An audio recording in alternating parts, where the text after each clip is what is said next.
श्री गणेशाय नमः, श्री सरस्वती नमः, श्री सद्गुरु रामचंद्राय नमः। ब्रह्मयाचे ऐकोनी वचन संतोषला कुंभकर्ण, अनेक वर्षे निद्रा दारुण कृपा करून मज दिजे। वक्रतुंड महाकाय सूर्यकोटि समप्रभ निर्विघ्नं कुरु मे देव सर्वकार्येषु सर्वदा। देवापुरुषगणेषु सकलार्थमति प्रदातु मने वृत्तिदासो अवधारितो मे। कौशल्य प्रवर्धन अंजनी सुत हनुमंतरायाच्या चरणावरती, नाथ महाराजांच्या चरणावरती, तुम्हा जमलेल्या सर्व श्रोतृवृंदांच्या मस्तक हे पायावरी या वारकरी संतांच्या भव्य दिव्य असणारा गावामध्ये कार्यक्रम जे पंढरपूरच्या वारीला गेले होते आणि अशा भाविकांनी अन्नदान असणारं श्रेष्ठ दान माऊल्यानिमित्त आज गावामध्ये करण्याचं आयोजन केलं आणि त्या निमित्ताने असणारं अखंड रामायण आणि या अखंड रामायणामध्ये उत्तरकांडामध्ये 10व्या अध्यायाच्या उर्वरित कथेचा अनुसंधान ग्रामदैवत हनुमंतराय जी काही सांगण्याची बुद्धी देते ती तुमच्यासमोर मांडण्याचा प्रयत्न करणार आहे। इतका वेळ सरस्वती मातेला ब्रह्मदेवाने सांगितलं, बाबा सृष्टी वाचवायची असेल, जगाचं कल्याण करायचं असेल तर तुम्हाला एक कार्य करावं लागेल। त्या ठिकाणी कुंभकर्णाच्या जिभेवरती जाऊन विराजमान व्हावं लागेल, कारण जगाचा परमात्मा भगवंत त्यांना संपूर्ण माहीत असतं आणि तो असणारा परमात्म्याला माहीत होतं की कुंभकर्ण काय मागलं।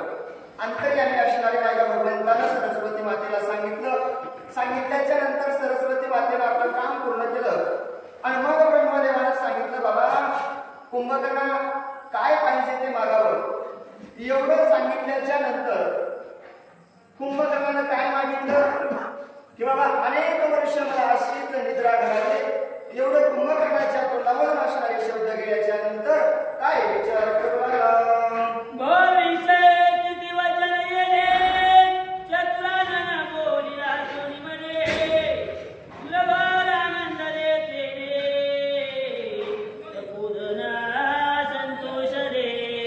आनंद सर्वांना वाटला, कारण कुंभकर्णाच्या मुखामधून निघालेला शब्द प्रत्येकाला ऐकला।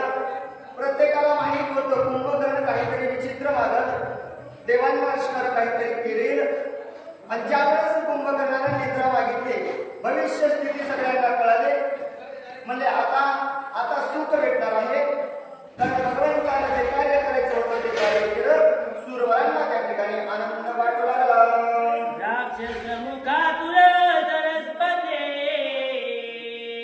गेली आपल्या आश्रमाप्रते, देवास प्रजापते गगन उदरे प्रवेशते। आणि एवढं असणारं वरदान झाल्याच्या नंतर सरस्वती मातेचं कार्य संपलं। सरस्वती माता असणारी आपल्या त्या ठिकाणी निज धामाला निघून गेले, ब्रह्मदेवही असणारे पुढे निघून गेले आणि मग असणारं पुढील कथा नाथ महाराज सांगू लागले। तदनंतर कुंभकर्ण मना माझी करी विचारण, प्रसन्न झाला चतुरानन काय आपण मागितले। आणि मग असणारे विचार कुंभकर्णाला सांगायला सुरुवात केला, बाबा मला तर वरदान मागितलं, पण मागितल्याच्या नंतर मी काय मागायला पाहिजे होतं आणि काय मागितलं। वेळ निघून गेल्याच्या नंतर माणसाला कळतं। नाथ महाराज तुम्हाला ही गोष्ट सांगतात की बाबा जवाचा तेव्हा विचार करावा लागेल, क्षणोक्षणी हाची करावा विचार, कारण वेळ निघून गेल्याच्या नंतर विचार करून पाहिजे नाही।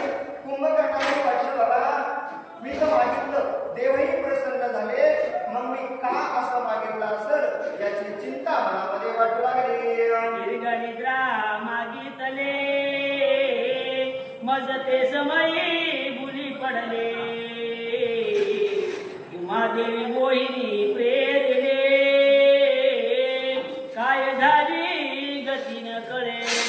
मला अशी घटना कळत नसेल, मागायला भगवंत प्रसन्न झाले. जगाचा मालक परमात्मा माझ्या समोर आला असताना मागून मागितलं तर काय? दीर्घ असणारी निद्रा द्यावी, सदैव 6 महिने झोपण्याची असं असणारं वरदान मी त्या ठिकाणी मागून घेतलं. काय झालं असेल? मला माझी जीभ अशी का पडली असेल? का मला त्या ठिकाणी गुली पडली असेल? याची चिंता असणारी कुंभकर्णाला वाटू लागली. व्रतात पवज झाले, माझे कष्ट वाया गेले, माझे पूर्वकर्म फळाशी आले, तेने झाले विपरीत हे. विपरीत असणारं झालं माझं. मागची आठवण यायला सुरुवात झाली. कुंभकर्णाला वाटू लागलं एवढी तपश्चर्या केली, जगाचा मालक भेटावा आणि परमात्म्याची भेट झाल्याच्या नंतर काय झालं? केले कर्म झाले, तेच भोग आले. जे काही कर्म मी केलं होतं त्या कर्मातून सुखरूप सुटण्यासाठी देवाची भक्ती केली, तुमची असणारी प्राप्ती झाली. पण काय मागावं हे मला नाही कळलं.